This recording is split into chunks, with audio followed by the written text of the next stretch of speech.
Hi, and welcome back. Democrats demanding the future of electric vehicles start now, whether you like it or not.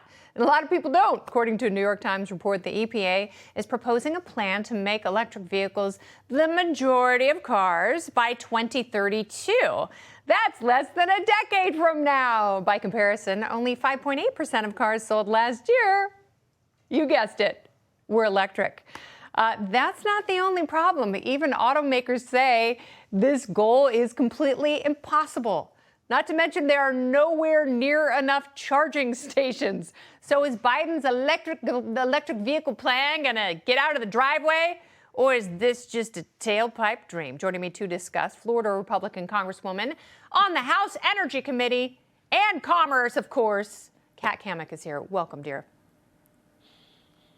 Hey, Kennedy, how are you doing? Hey, I still drive a gas vehicle. I like the smell of gas. I like the feel of a car when it accelerates with fuel coursing through its guts. I think this is too much, too fast, and the market is not the thing dictating us. Are we going to be in trouble if we follow through with these regulations? Yeah, absolutely. Think about this. It's like Beijing Biden strikes again. Another clueless, harebrained plan that actually has no basis in reality. When you think about the fact that, like you said, less than 10% of cars sold last year were electric, and most of these electric charging stations are powered by, shock, fossil fuels.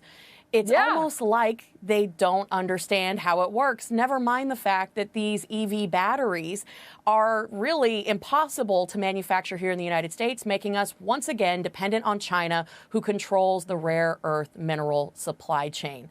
And it's like you saw today. China announced that they're going to consider suspending the export of rare earth magnets, which, shocker, they are a critical component in electric vehicles and wind turbines. It's almost like it's by design.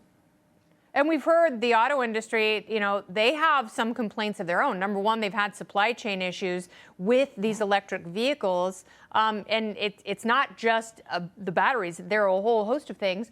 But also, if you accelerate this timeline so much, you may find lots and lots of people in very critical manufacturing states who will be out of work because it takes a lot fewer people to build electric cars than it does to build cars with combustion engines. Absolutely. Never mind the fact that we can't right now find anyone to really work. Talk to anyone in any industry, and they are hurting for reliable labor. It's interesting. Today I was at a mining operation, a phosphate mining operation, and we were talking about the fact that phosphate, which is used in virtually everything from fertilizers to cosmetics to animal feed, it's in everything, including Coca-Cola, Diet Coke, you name it.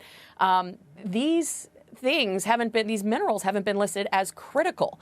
And so, again, we're looking overseas for these critical minerals that are in virtually every aspect of our lives.